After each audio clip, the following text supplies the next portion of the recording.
ಈಗಾಗಲೇ ನಮ್ಮ ಗಮನಕ್ಕೆ ಬಂದಂಗೆ ನಾನು ರಿವ್ಯೂ ಮಾಡುವಾಗ ಬೆಳಗಾಂ ಆಸ್ಪತ್ರೆಯಲ್ಲಿ ಸುಮಾರು 150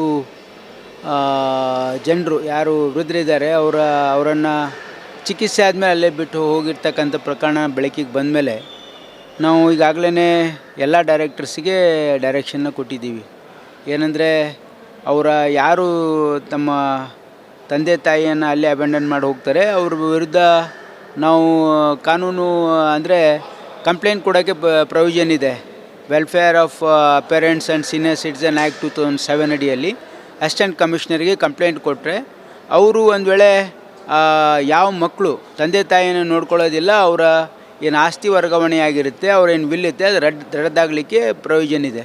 ಹಾಗಾಗಿ ಅದನ್ನು ಮಾಡಬೇಕು ಅಂತಕ್ಕಂಥದ್ದು ನಾನು ಈಗಾಗಲೇ ಡೈರೆಕ್ಷನ್ ಕೊಟ್ಟಿದ್ದೀನಿ. ಹಾಗಾಗಿ ಬಿಟ್ಟಿದೆ ಸಮಾಜ ಅಂತಂದರೆ ಇವತ್ತು ವಿಶೇಷವಾಗಿ ತಂದೆ ತಾಯಿ ಅಂದರೆ ದೇವ್ರ ಸಮಾನ. ಆದರೂ ಕೂಡ ಕೆಲವು ಜನ ಮಕ್ಕಳು ಏನು ಮಾಡ್ತಾರೆ, ಪಾಪ ತಂದೆ ತಾಯಿ ಆಸ್ತಿಯನ್ನು ವರ್ಗಾವಣೆ ಮಾಡಿಕೊಂಡು ಅವರನ್ನು ವೃದ್ಧಾಶ್ರಮಕ್ಕೆ ಅಥವಾ ಆಸ್ಪತ್ರೆಗಳಲ್ಲಿ ಬಿಟ್ಟು ಹೋಗ್ತಕ್ಕಂಥದ್ದು ಇದು ಅಮಾನವೀಯ ಒಂದು ಕೃತ್ಯ ಅಂತ ನನ್ನ ಭಾವನೆ. ಯಾಕಂದರೆ ನಮ್ಮ ಸಂಸ್ಕೃತಿ ಅಲ್ಲ ಅದು. ನಮ್ಮ ಸಂಸ್ಕೃತಿಯಲ್ಲಿ ನಾವು ತಂದೆ ತಾಯಿಗೆ ಭಾಳ ಗೌರವ ಕೊಡ್ತಕ್ಕಂಥದ್ದು ನಮ್ಮ ಸಂಸ್ಕೃತಿ ಇದೆ. ಹಾಗಾಗಿ ಈ ರೀತಿ ಯಾರು ಮಾಡ್ತಾರೆ ಅವರಿಗೆ ನಾವು ಪಾಠನೂ ಕಲಿಸ್ಬೇಕು. ಯಾಕಂದರೆ ಈ ರೀತಿ ನಾವು ಸಮಾಜದಲ್ಲಿ ಆಗೋಗಿ ಬಿಟ್ಟರೆ ಖಂಡಿತವಾಗಿ ಎಲ್ರಿಗೂ ವಯಸ್ಸಾಗುತ್ತೆ, ಎಲ್ಲರೂ ಆ ಸ್ಥಾನಕ್ಕೆ ಬರ್ತಾರೆ. ಹಾಗಾಗಿ ಕಾನೂನಲ್ಲೂ ಪ್ರೊಟೆಕ್ಷನ್ ಇದೆ, ಅದರ ಉಪಯೋಗ ಮಾಡಬೇಕು ಅಂತಕ್ಕಂಥದ್ದು ನಾನು ಬೇಜಾರಾಗಿ ಮಾತನ್ನು ನಾನು ಸೆಂಟ್ರಲ್ ಆ್ಯಕ್ಟ್ ಇದೆ ಅದು, ಅದರಲ್ಲಿ ವಾಪಸ್ಸು ತೊಗೊಳ್ತಕ್ಕಂಥದ್ದಕ್ಕೆ ಅವಕಾಶ ಇದೆ. ಆಸ್ಪತ್ರೆ ರಿವ್ಯೂ ಮಾಡುವಾಗ ಈ ರೀತಿ 150 ಪ್ರಕರಣ ದೊಡ್ಡ ನಂಬರು ಆಸ್ಪತ್ರೆಯಲ್ಲಿ ಬಿಟ್ಟು ಹೋಗಿರ್ತಕ್ಕಂಥದ್ದು. ಮತ್ತು ವೃದ್ಧಾಶ್ರಮಗಳಲ್ಲಿ ಎಷ್ಟು ಜನ ನಮ್ಮ ಹಿರಿಯರು ಪಾಪ ಎಷ್ಟು ಕಷ್ಟಪಡ್ತಾ ಇದ್ದಾರೆ ಅಂತಕ್ಕಂಥದ್ದು ಕೂಡ.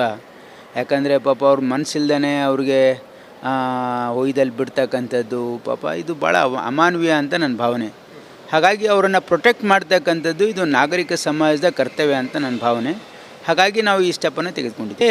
Assistant commissioner is a competent authority. ನಾವು ಅಸಿಸ್ಟೆಂಟ್ ಕಮಿಷನರ್ ಕಂಪ್ಲೇಂಟ್ ಕೊಟ್ಟು ನೀವು ಫಾಲೋ ಅಪ್ ಮಾಡಬೇಕು ಅಂತಕ್ಕಂಥದ್ದು ಈಗ ನಾನು ಡೈರೆಕ್ಟರ್ಸಿಗೆ ನಮ್ಮ ಆಸ್ಪತ್ರೆಯಲ್ಲಿ ಬಿಟ್ಟು ಹೋಗಿರ್ತಕ್ಕಂಥವ್ರ ಬಗ್ಗೆ ನಾನು ಡೈರೆಕ್ಟರ್ಸಿಗೆ ಅಲ್ಲಿ ನೀವು ಅದ್ರ ಗಮನ ವಹಿಸಿ ಅವ್ರ ಮನೆಗೆ ಸೇರಿಸ್ತಕ್ಕಂಥದ್ದಕ್ಕೆ you have to take action ಅಂತ ಹೇಳಿದ್ವಿ. They can recall their will, they can recall their properties ವಾಪಸ್ ತಗೋಬಹುದು ಅವರು. ये समाचार मैक्स मल्टी स्पेशलिटी हॉस्पिटल द्वारा प्रायोजित है, जो 24 घंटे 7 दिन आपातकालीन ट्रॉमा और क्रिटिकल केयर सेंटर है और यह Hagarga circle, ring road, Gulbarga में सुविधाजनक स्थान